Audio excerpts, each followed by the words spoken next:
राहुल गांधी जी को देश के प्रधानमंत्री के प्रति जिम्मेदार भाषा में बात करनी चाहिए। उनको ये नहीं भूलना चाहिए कि भारतीय जनता पार्टी राष्ट्र प्रेम की से सिंची हुई पार्टी है।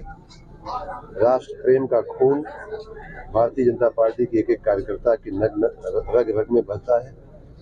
माननीय प्रधानमंत्री उन ऐसे कार्यकर्ताओं के नेता हैं जो देश को प्रथम मानते हैं, देश प्रथम राष्ट्र प्रथम की भावना से काम करते हैं। ये नरेंद्र मोदी ही है कि जिसके चलते आपने देखा होगा कि पिछली बार जब पाकिस्तान ने हिमाकत की थी तब उसको पाठ पढ़ाया और 2019 में सबने ये नज़ारा देखा कि हमारे एक सैनिक को उन्होंने कितनी बाइज्जत हमारे ही हवाले ला करके अभिनंदन को हमको किया था। पूरे देश ने इस बात को देखा था।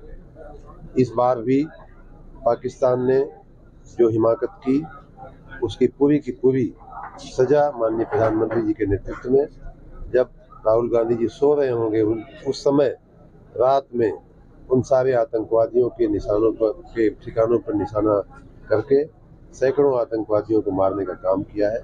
और ये एक ऐसा नासूर था जिसे माननीय प्रधानमंत्री जी ने खत्म किया है कि उस नासूर के रहने से और भी हजारों लोगों की, निर्दोष लोगों की जानें जाती और उस नासूर के नष्ट होने से हमारे सबके लिए एक अमन चैन की परिस्थिति पैदा हुई है।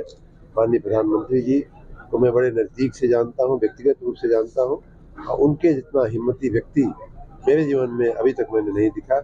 राहुल गांधी जी को उनके बारे में बात करने का कोई अधिकार नहीं। अखिलेश यादव की एक सवाल है कि जो 1,93,000 शिक्षक भर्ती हुआ था उसका ट्वीट डिलीट किया गया। वो कह रहे हैं कि ये बीजेपी की पतन का कारण होगा और जिस तरीके से भर्ती में और बेरोजगारों की संख्या बढ़ी। अखिलेश यादव को मैं ये बात पहले भी कह चुका हूँ, ऐसे कई मामले हैं जिसमें उनके अपने मुख्यमंत्री काल में जो वो नहीं कर पाए उसका बार बार रह के वो पछतावा होता रहता है। और उसी श्रृंखला में उनको ये नहीं मालूम है कि माननीय योगी जी के नेतृत्व में, माननीय प्रधानमंत्री जी के आशीर्वाद से इतनी पारदर्शिता के साथ, ईमानदारी के साथ नौजवानों को जो नौकरियां दी जा रही हैं। आप लोक सेवा आयोग का हाल उस समय का भी आपने सुना होगा या देखा होगा कि कैसे उत्तर प्रदेश के लोक सेवा आयोग के अध्यक्ष को हाई कोर्ट के द्वारा बर्खास्त किया गया था भ्रष्टाचार के मामले में, भाई भतीजेवाद के मामले में।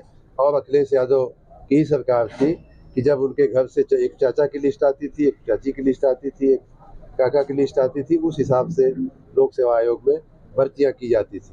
आप कुछ भी, मैं तो प्रयाग का विद्यार्थी रहा हूँ, मुझे मालूम है कि पीसीएस और आईएएस बनने के लिए बच्चे कितनी मेहनत करते हैं और पीसीएस की परीक्षा देकर के आते थे।